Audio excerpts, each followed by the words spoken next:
et aimer encore plus, afin que nous puissions être des vrais adorateurs du Seigneur. Nous puissions être aussi distingués de ceux qui se trouvent dans le monde, si nous n'appliquons pas la loi de l'amour, si entre nous il n'y a pas l'amour, si nous voulons rendre l'appareil à ceux qui nous font du mal, en quoi nous serons des enfants de Dieu. C'est pourquoi, Père d'amour, avec le concours de ton amour, Père de miséricorde, nous voulons mettre en pratique cette parole. Donne-nous la force. Maintenant, nous prions pour nos frères et sœurs qui sont malades. Nous prions pour ceux qui sont encore dans leur maison et qui ont ignoré complètement ces jours merveilleux. Nous prions aussi, Dieu de miséricorde, pour ceux qui souffrent, ceux qui sont dans la guerre. Et nous savons et nous connaissons aussi que notre pays, le Congo, dont la plupart de tes enfants dans cette communauté sont venus, est en guerre. Et nous te demandons que toi, tu puisses nous donner la paix à ce peuple qui a tant souffert, afin que ta paix puisse y régner et qu'il puisse te servir et qu'il puisse s'occuper pour ton œuvre. Bénis tous les frères et sœurs ici présents. Bénis aussi notre Dieu Tout-Puissant, ta parole que nous allons recevoir en ce moment. Unis-nous dans la prière de tous, exauce-nous au nom de notre Seigneur Jésus-Christ. Amen. Amen. Chers bien-aimés, chers frères et sœurs, pour ce dimanche des Rameaux, nous avons la parole qui se trouve dans le livre de Luc, dans le livre de Matthieu plutôt, excusez-moi, dans son chapitre 21, le verset 10 et 11.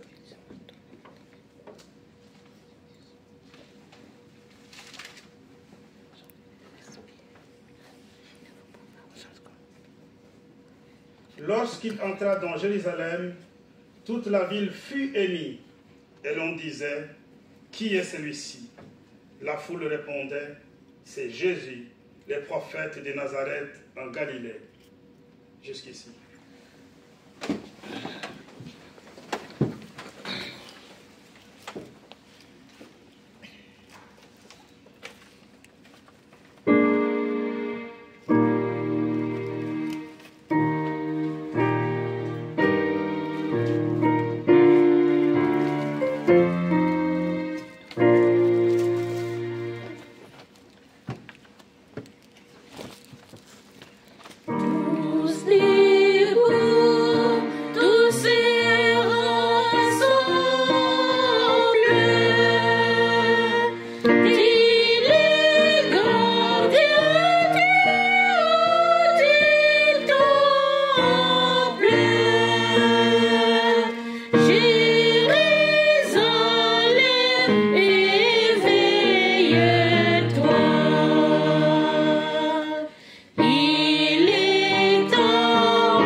Ce service divin solennel de Rameaux et que nous appelons la sœur pour pouvoir lire cette parole.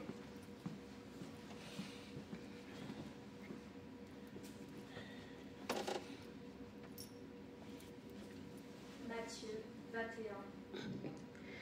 versets 1 à 11. Lorsqu'ils approchèrent de Jérusalem et qu'ils furent arrivés à Bethphagée, vers la montagne des Oliviers, Jésus envoya 2 disciples en leur disant : « Allez au village qui est devant vous. Vous trouverez aussitôt une ânesse attachée et un anneau avec elle. Détachez-les et amenez-les à moi. Si quelqu'un vous dit quelque chose, vous répondrez : le Seigneur en a besoin. Et à l'instant, il les laissera aller. » Or, ceci arriva afin que s'accomplisse ce qui avait été annoncé par le prophète. Dites à la fille de Sion : voici ton roi vient à toi. Plein de douceur et monté sur un âne, sur un âneau, le petit d'une ânesse. Les disciples allèrent et firent ce que Jésus leur avait ordonné. Ils amenèrent l'ânesse et l'âneau, mirent sur eux leurs vêtements et le firent asseoir dessus. La plupart des gens de la foule étendirent leurs vêtements sur le chemin, d'autres coupèrent des branches d'arbres et en précédaient, et ceux qui suivaient Jésus criaient : Hosanna au fils de David, béni soit celui qui vient au nom du Seigneur. Hosanna dans les lieux très hauts. Lorsqu'ils entrèrent dans Jérusalem, toute la ville fut émue, et l'on disait : Qui est celui-ci ? La foule répondait : C'est Jésus, le prophète de Nazareth en Galilée. Merci beaucoup. Chers frères et sœurs, lorsque nous pouvons suivre cette lecture biblique, ça nous amène directement à comprendre ces jours si merveilleux, ces jours si grandioses, que le Seigneur s'est adonné à descendre en Jérusalem, la ville de David, pour y porter son sacrifice. Dites à la fille de Sion, voici ton roi vient à toi, plein de douceur, et monté sur un âne, sur un anneau, le petit d'une ânesse. Dites à la fille de Sion, ton roi arrive. Chers bien-aimés, chers frères et sœurs, cela aussi retient mon attention, la fille de Sion. Ici, il s'agit de l'Église. La fille de Sion, ce sont ceux qui se rassemblent autour de la parole de Dieu. La fille de Sion, ce sont ceux qui se préparent pour que, dans les jours du Seigneur, eux aussi puissent participer dans la gloire, ensemble avec les rachetés, avec les élus. Chers bien-aimés, chers frères et sœurs, je ne peux pas avancer sur cette parole d'aujourd'hui sans pour autant revenir sur ce que nous avons vécu le dimanche passé. Nous avons été émerveillés tous d'avoir au pied d'un autel de grâce un apôtre patriarche. Pour les uns, c'est la première fois, pour d'autres, c'est une foi qui redore encore une fois de plus la joie dans les cœurs. Et l'apôtre, dans sa mission, l'apôtre patriarche, dans sa mission évangélique, ou dans tout ce qu'il nous a donné, il nous a amenés à comprendre le grand travail qu'avait abattu le Seigneur Jésus-Christ, mais aussi le travail qu'il continue à bâtir plutôt, pour que nous puissions hériter le royaume de Dieu. Pour moi, c'était un service divin qui renfermait le service divin des Ramons d'aujourd'hui, mais aussi le service divin de Pâques qui vient le dimanche prochain. Chers frères et sœurs, l'apôtre patriarche a lu le texte qui se trouve dans le livre de Luc, dans son chapitre 22, dans les versets 28 et 29, où il dit : vous êtes ceux qui avez persévéré avec moi dans mes épreuves. C'est pourquoi je dispose du royaume en votre faveur, comme mon Père en a disposé à ma faveur. Chers bien-aimés, chers frères et sœurs, l'apôtre nous a montré combien les disciples ont participé aussi dans les épreuves du Seigneur. Mais il nous a montré quelles sont ces épreuves que les disciples ont aussi part à côté du Seigneur. Ce n'était pas toutes les épreuves. il a commencé par dire que dans le désert, lorsque le Seigneur est allé faire ces 40 jours et 40 nuits de jeûne, les disciples n'étaient pas là. Et là, il a posé la question, de quelles épreuves parle le Seigneur ici? Et pour le grand sacrifice, la mort que le Seigneur a accepté sur la croix, le disciple n'en connaissait pas encore. Parce que cela n'était pas encore arrivé. Mais alors, ici, on parle des épreuves. Mais quelles sont ces épreuves? Chers bien-aimés, chers frères et sœurs, les épreuves étaient nombreuses. La vie du Seigneur en soi était une vie de tant d'épreuves. Il était attaqué, il était critiqué par la population, même de Nazareth, là où il était né. Il était critiqué, pourquoi? Parce que sa façon de faire les choses, pour les Juifs, était différente de leur. Parce que les Juifs étaient là, ils faisaient les choses dans la loi de Moïse. Ils étaient accrochés dans la loi de Moïse. Mais le Seigneur, imaginez-vous, il arrive, il commence à faire des miracles pendant les sabbats. Il commence à manger avec les pécheurs. Il approchait des femmes qui étaient, selon ces gens-là, à cette époque, qu'on ne pouvait pas. Chers bien-aimés, chers frères et sœurs, vous imaginez l'histoire de la femme de 12 ans de maladie du sang. Vous imaginez l'histoire de deux femmes, Marie et Marthe, le sœur de Lazare, qui étaient amies de Jésus. L'une d'elles d'ailleurs l'avait parfumé une fois d'un parfum de grand prix. Et tout ça avait bouleversé ces gens-là en disant, cet homme fréquente les mauvaises personnes. Il n'est pas le nôtre.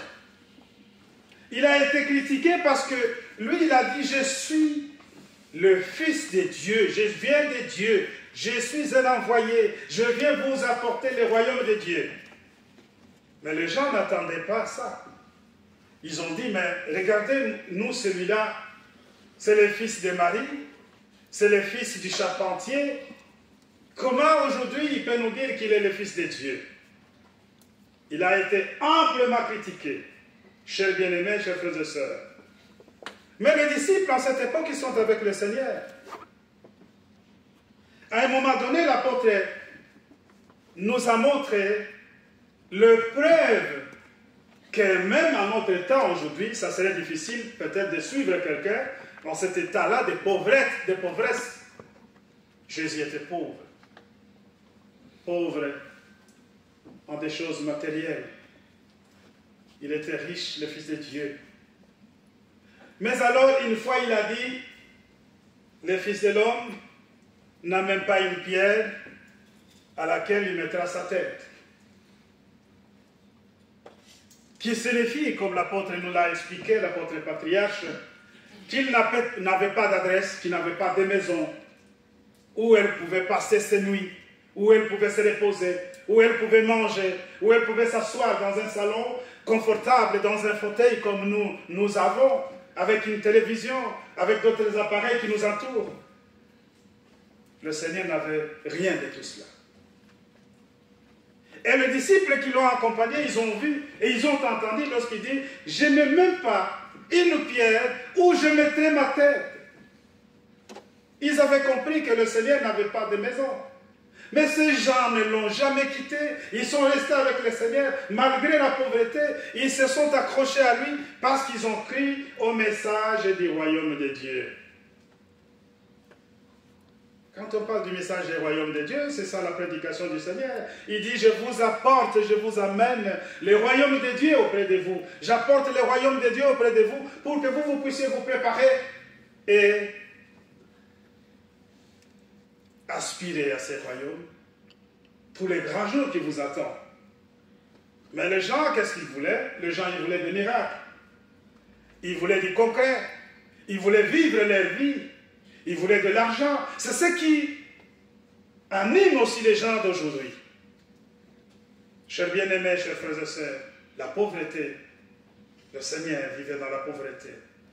L'ingratitude, c'est une des épreuves que notre apôtre patriarche nous a enseignées. Et dans les ingratitudes, il est allé prendre l'exemple des 10 lépreux. Vous savez bien que les 10 lépreux étaient chassés de la ville. Ils vivaient loin de tout le monde parce qu'ils étaient considérés des hommes sales, des hommes malades. Ils pouvaient contaminer la société. Et le Seigneur s'est approché aux 10 lépreux, il les a guéris. L'apôtre, lorsque vous suivez sa parole, lorsque vous suivez la retransmission, vous verrez là où il dit, les 9 sont partis, ils ne sont jamais revenus pour dire merci. Et il dit, le Seigneur là où il était, il s'est posé la question. Regardez, ils sont partis, ils ne m'ont même pas dit merci de ce que je viens de faire. Ça aussi, c'est de l'ingratitude.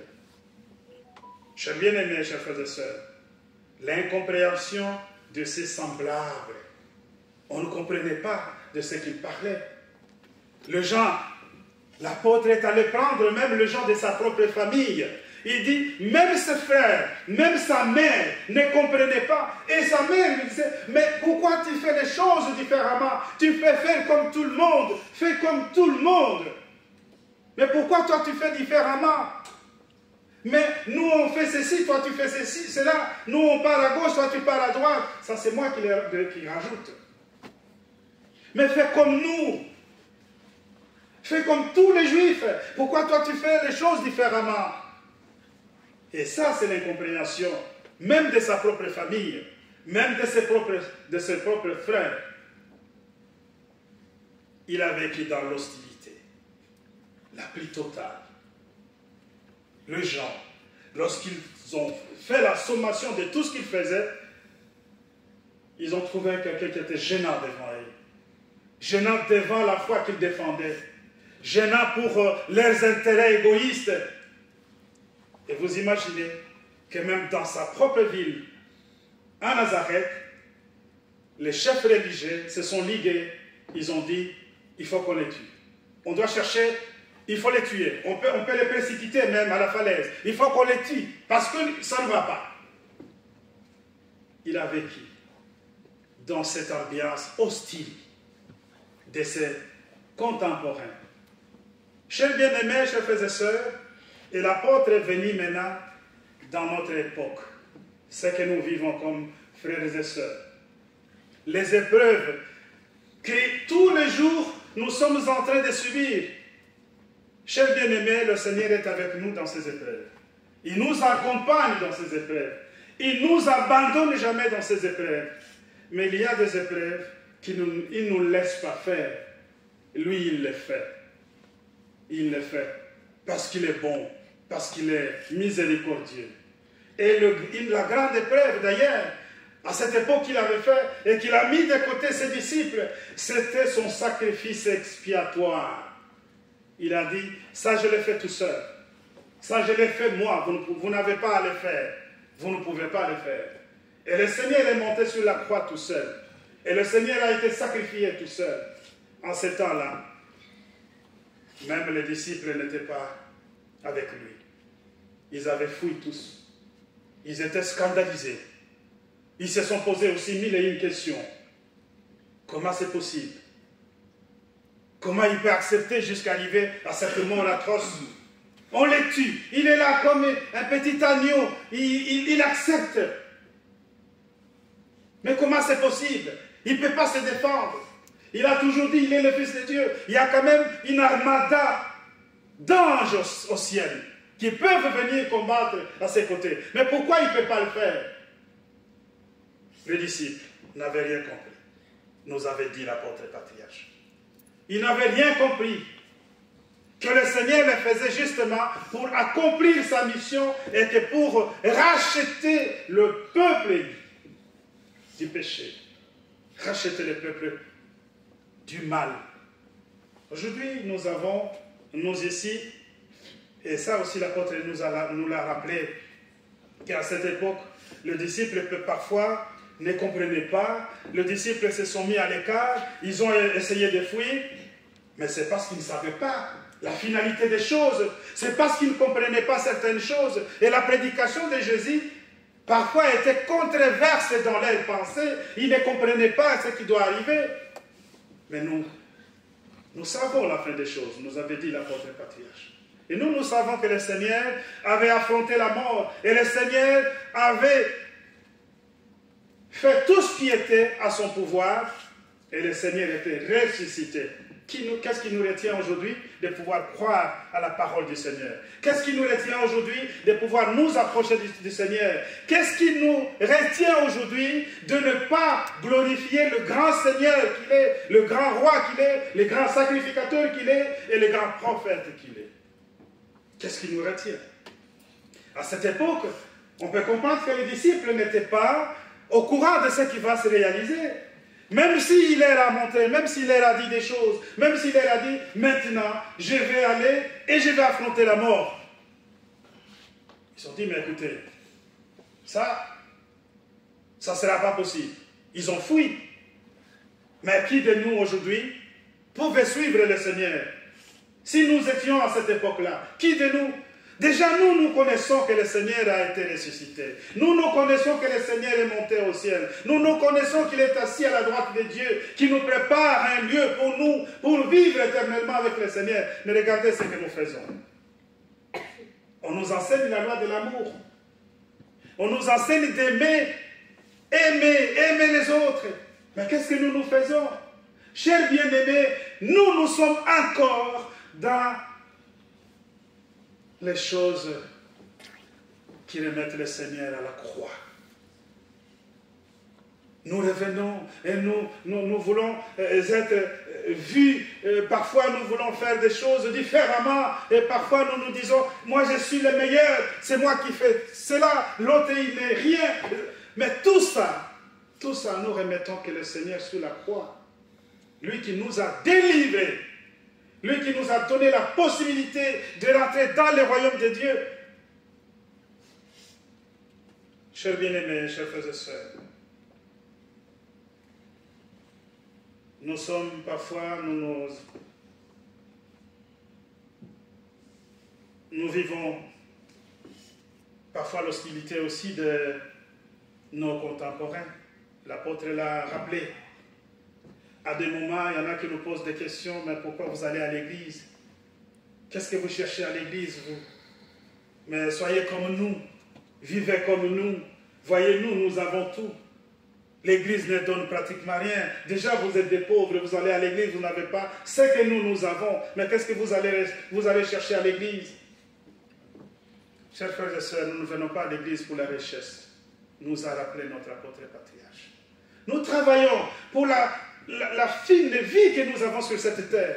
Elle est infime, comme ça, la vie que nous avons sur la terre. Pour que nous puissions nous nourrir, pour que nous puissions bien habiter, pour que nous puissions bien vêtir, pour que nous puissions avoir tout ce que nous pouvons. Mais nous avons quelque chose de grandiose que nous préparons. C'est le royaume de Dieu. Et ces gens-là qui se moquent de nous. L'apôtre a dit, le Seigneur a reçu des moqueries, des railleries et des supplices. Des choses très très fortes à vivre. Parfois, dans le cœur, lorsque tu vis des choses comme ça, tu te poses des questions, mais pourquoi est-ce que je dois vivre tout ça? Et à cette époque, lorsque nous vivons tout cela, on se dit, mais pourquoi est-ce que je dois continuer à vivre ceci? Est-ce que je ne peux pas me soustraire directement des autres? Est-ce que je ne peux pas et quitter l'église, vivre comme les autres? Ils vivent bien, moi je vis parfois aussi pas bien que... Non, tu vis bien et tu vivras bien. Parce que le bien que nous cherchons, ce n'est pas matériel, mais c'est pour la vie éternelle. Ça, c'était justement la parole de l'apôtre et que nous avons été recommandés de pouvoir prendre ici dans nos communautés pour que les enfants de Dieu en suivant aussi la retransmission qui est toujours disponible, puissent comprendre ces messages et puissent mettre cela en pratique. Chers bien-aimés, ici on nous a parlé du roi Jésus-Christ qui vient à Jérusalem, que le monde qui était là, vous savez bien que les gens qui sont venus de partout, ils ne sont pas venus pour le Seigneur, déjà vous devrez le savoir. Ils sont venus pour la fête de Pâques. Et chaque fois, les gens se rassemblaient, chaque fois les gens venaient à Jérusalem pour commémorer justement la fête de Pâques. Et celle-ci coïncide avec la descente du Seigneur. Et le Seigneur, lorsqu'il entre à Jérusalem, il y en a qui sont des curieux, qui posent des questions, mais qui est celui-ci? Il est qui celui-là? Alors ceux qui connaissaient le Seigneur, qui l'ont vu naître, qui l'ont vu grandir, ils ont dit, mais c'est sûrement un prophète de Nazareth, mais qu'est-ce qui peut venir de bon de Nazareth? C'est un prophète de Nazareth, finalement.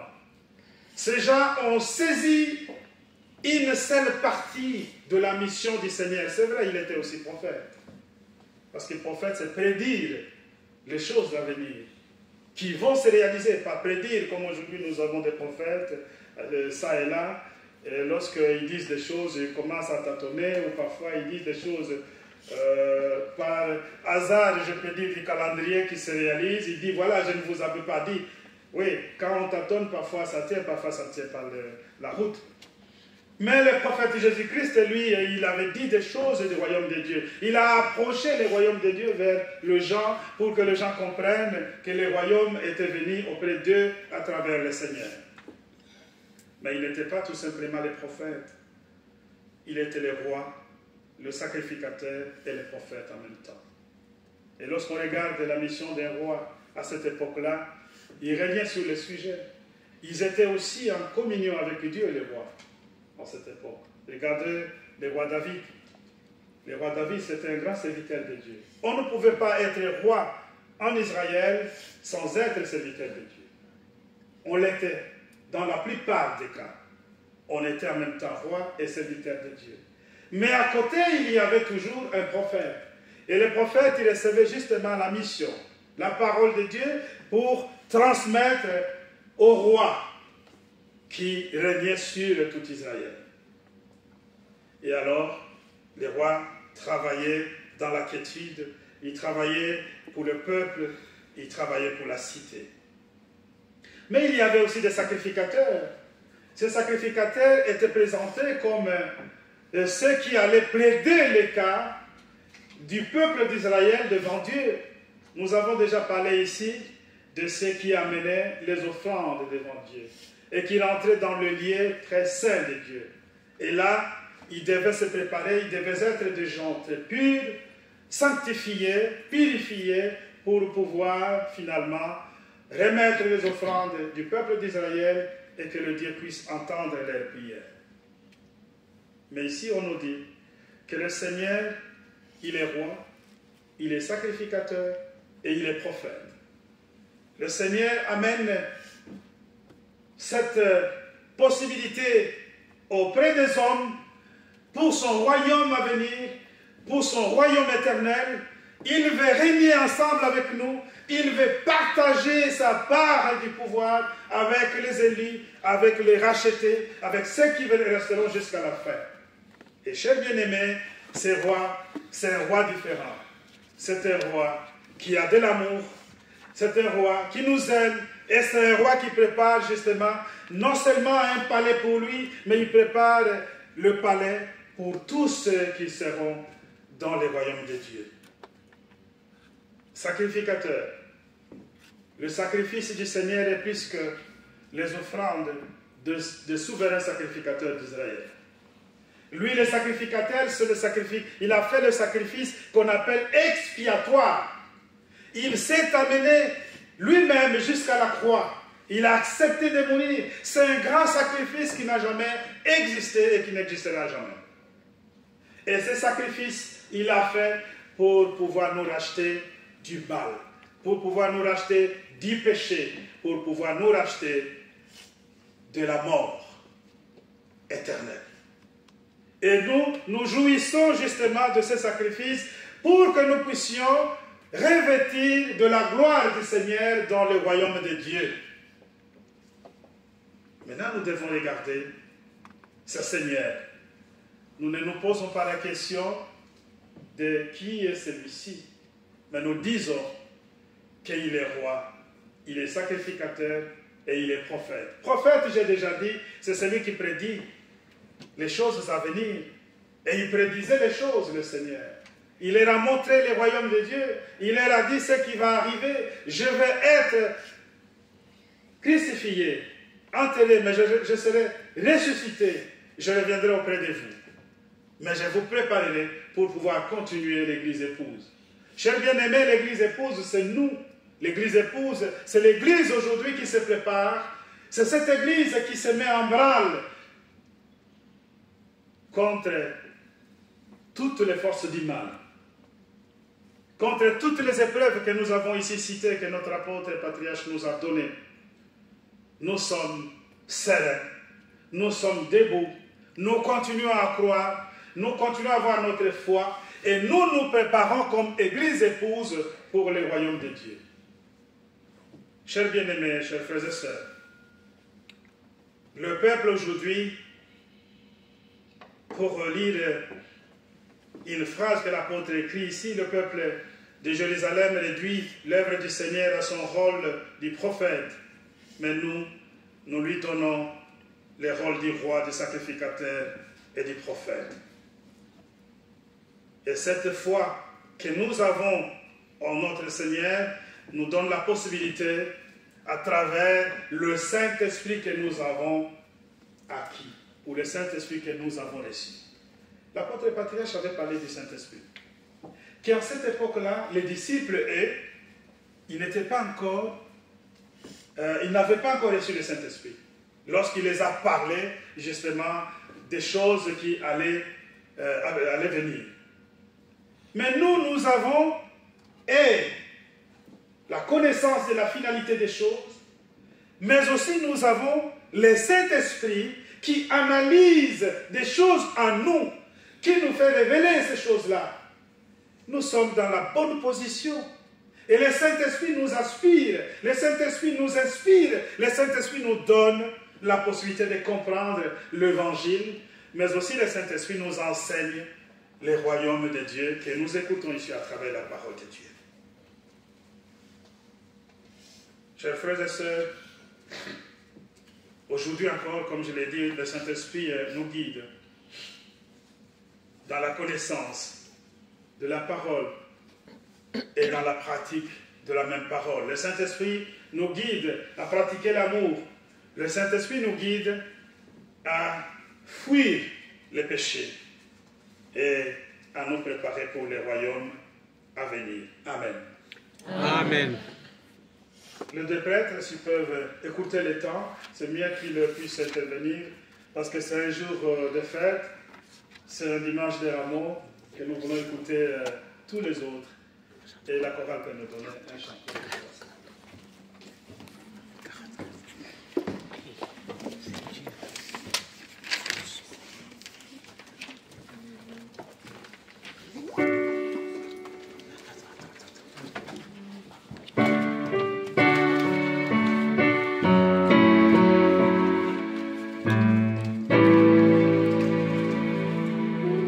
Seigneur, pour tout ce que tu me donnes.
Merci, cher choriste.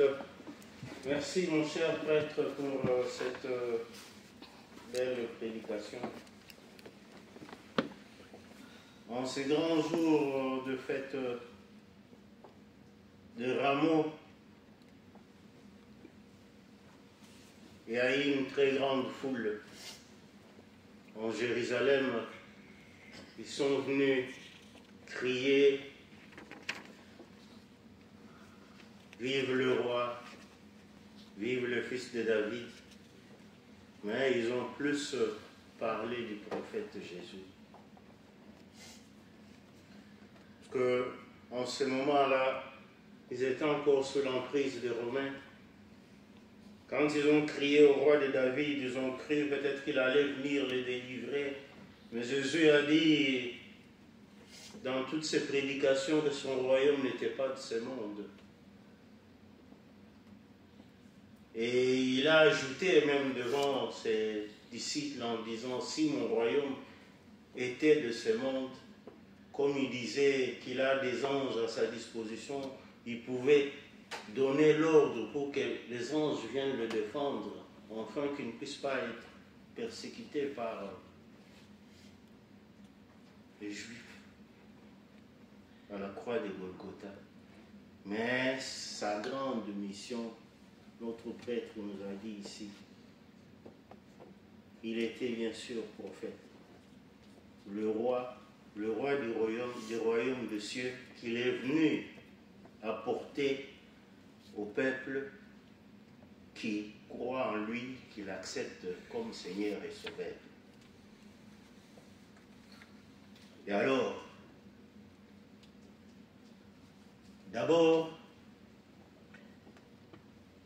il s'est donné lui-même comme un sacrifice expiatoire qui doit nettoyer les péchés du peuple et rétablir la communion entre l'homme pécheur et son Dieu.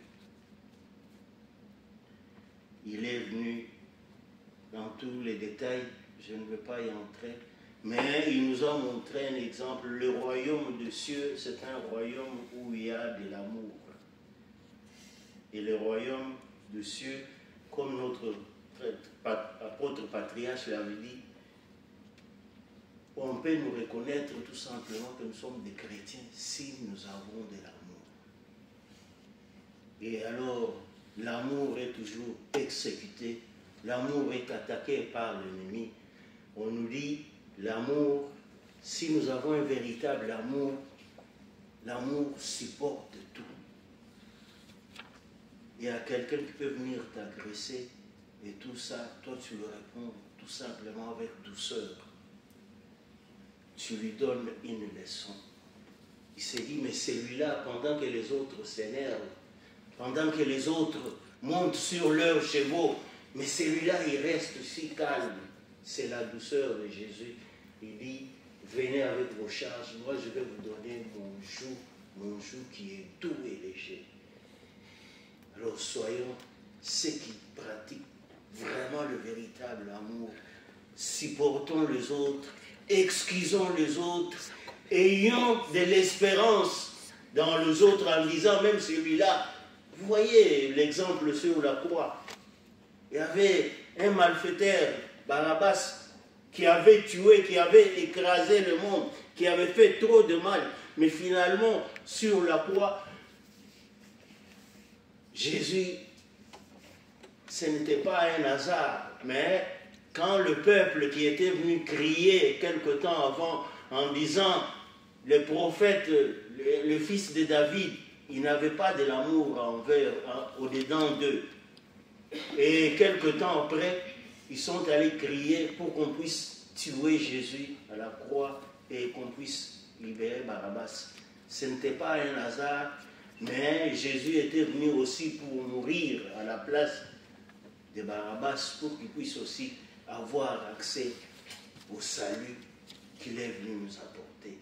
Et alors, si nous persévérons en gardant notre amour dans toutes les situations et pratiquer cet amour-là, finalement, nous aurons une récompense que que Jésus viendra nous donner à son grand retour, le retour que nous attendons tous.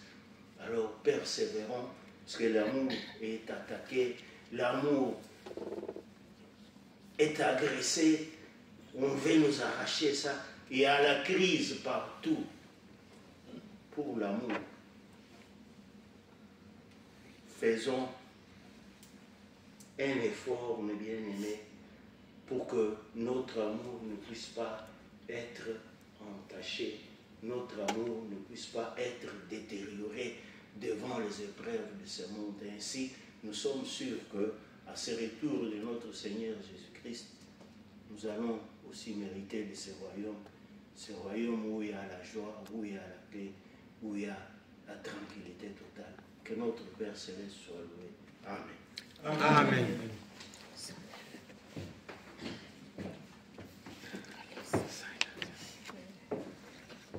Merci, mes chers prêtres. Merci, mes frères et sœurs en Christ, pour votre présence ce matin, le dimanche de Ramos. Vu le temps réparti, je vais aller un peu plus vite au point. Pour seulement revenir sur le caractère un peu spécial de Jésus-Christ, le roi des rois, un roi tout à fait différent des autres, un roi atypique, parce que dans notre imaginaire, nous voyons le roi naître et vivre dans les palais, rouler carrosse, et des véhicules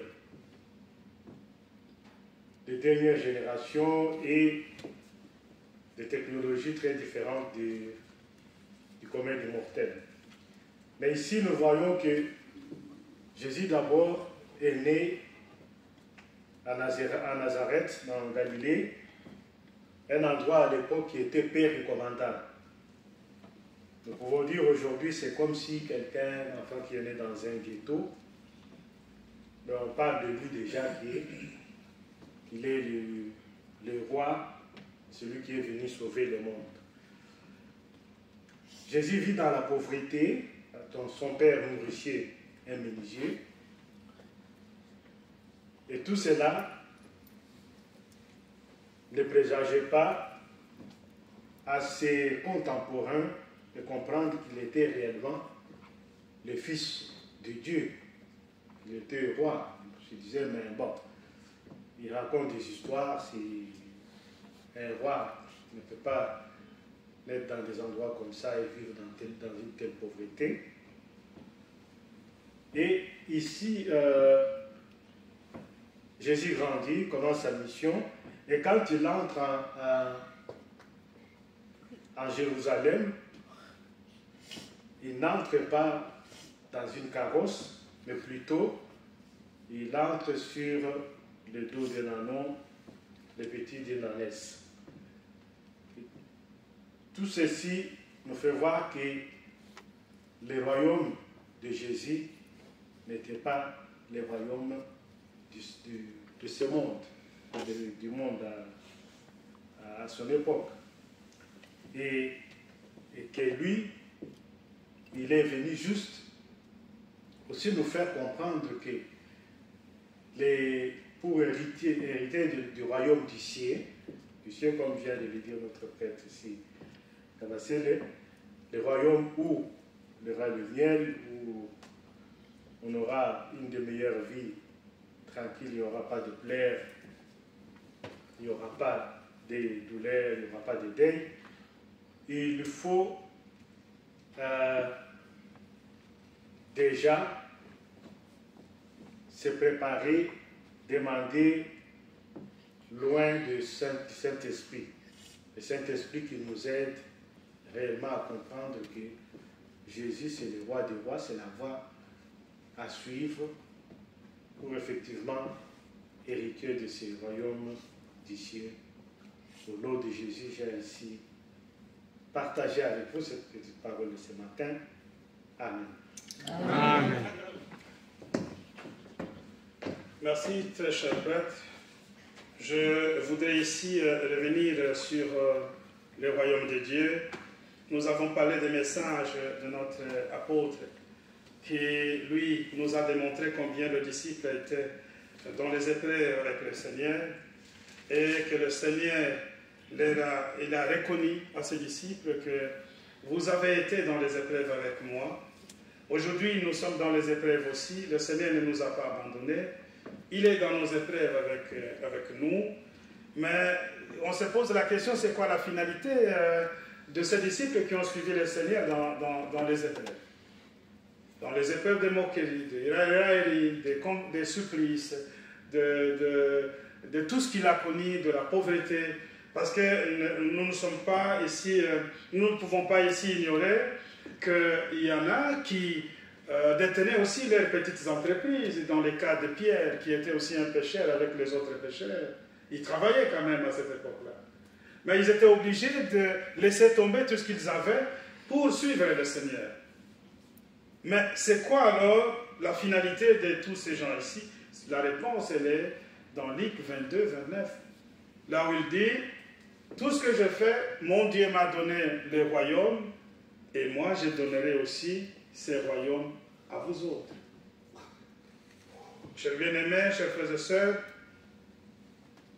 c'est pourquoi je dispose du royaume en votre faveur, comme mon Père en a disposé à ma faveur. Cela veut dire que toutes les épreuves que nous traversons ici, au nom du Seigneur, toutes les moqueries que les gens nous affligent, ne sont pas sans gain. Il y a un gain qui est de...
Notre Père qui es aux cieux, que ton nom soit sanctifié, que ton règne vienne, que ta volonté soit faite sur la terre comme au ciel. Donne-nous aujourd'hui notre pain quotidien. Pardonne-nous nos offenses, comme nous pardonnons à ceux qui nous ont offensés. Ne nous induis pas en tentation, mais délivre-nous du mal. Car c'est à toi qu'appartiennent, dans tous les siècles, les règnes, la puissance et la gloire. Amen. Selon la mission que j'ai reçue de l'apôtre et mon mandat, je vous annonce la bonne nouvelle. Au nom de notre Seigneur Jésus-Christ, le Fils du Dieu vivant, vos péchés vous sont pardonnés. La paix du ressuscité soit avec vous. Amen. Amen. Éternel Dieu de toute bonté et Dieu de justice, tu nous as pardonné les péchés, Père d'amour, à travers la grâce et à travers ton amour, pour l'Église du Christ, mais aussi pour les hommes que Dieu a créés. Unis-nous dans la prière de tous et exauce-nous Au nom de notre Seigneur Jésus-Christ. Amen. Amen. La table du Seigneur est prête.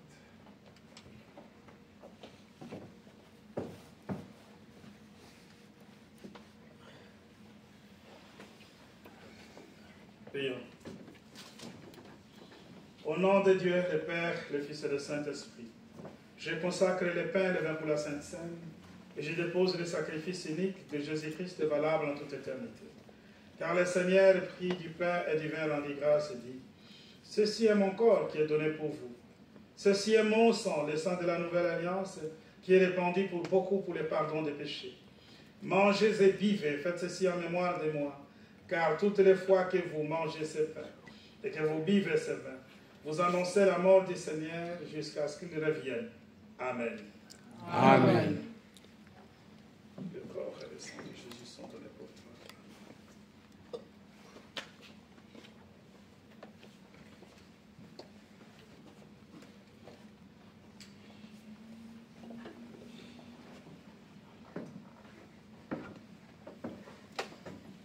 Le corps et le sang de Jésus sont donnés pour toi.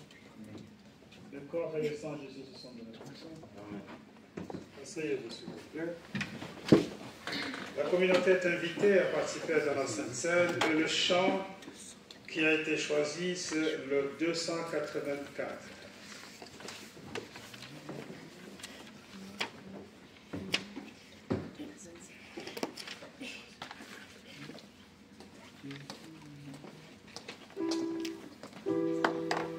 Le corps et le sang de Jésus sont donnés pour toi. Le corps et le sang de Jésus sont donnés pour toi. Amen. Le corps et le sang de Jésus sont donnés pour toi. Amen. Le corps et le sang de Jésus sont donnés pour toi. Amen. Le corps et le sang de Jésus sont donnés pour toi. Le corps et le sang de Jésus sont donnés pour toi. Le corps et le sang de Jésus sont donnés pour toi.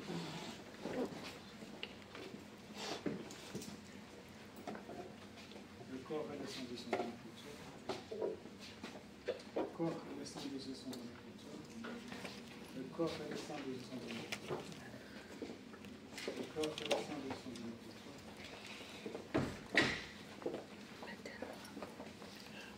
Le corps et le sang de Jésus sont donnés pour toi.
Éternel Dieu de toute bonté, mon Père céleste, Dieu de toute miséricorde, en ce dimanche des Rameaux, nous sommes ravis de t'écouter. À travers la prédication, tu nous as enseigné des choses. Tu nous as montré le Seigneur qui est le grand roi, le grand sacrificateur, mais aussi les prophètes.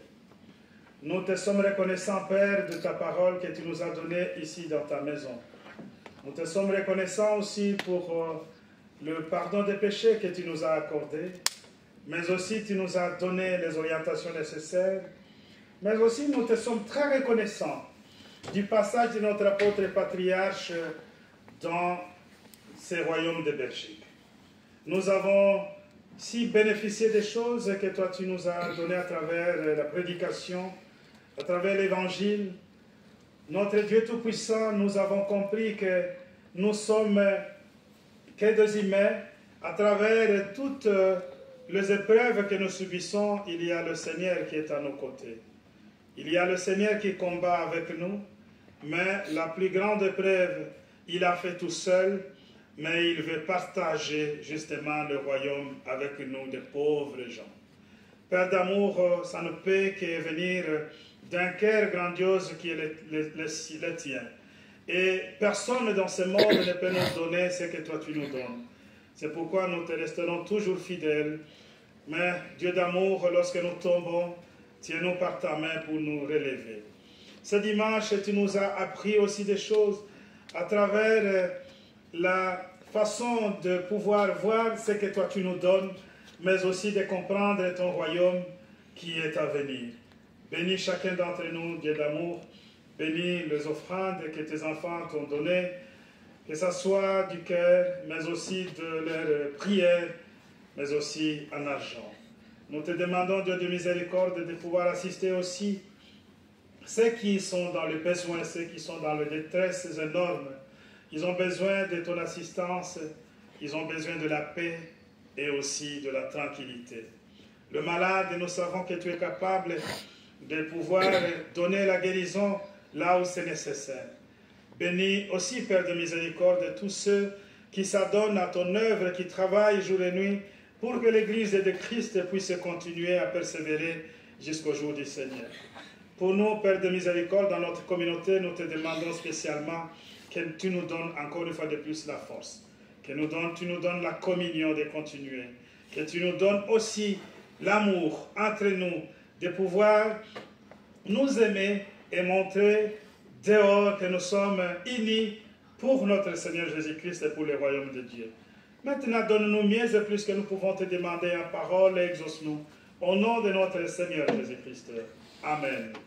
Amen. Que la grâce du Seigneur Jésus-Christ, l'amour de Dieu le Père et la communion du Saint-Esprit soient avec vous tous. Amen.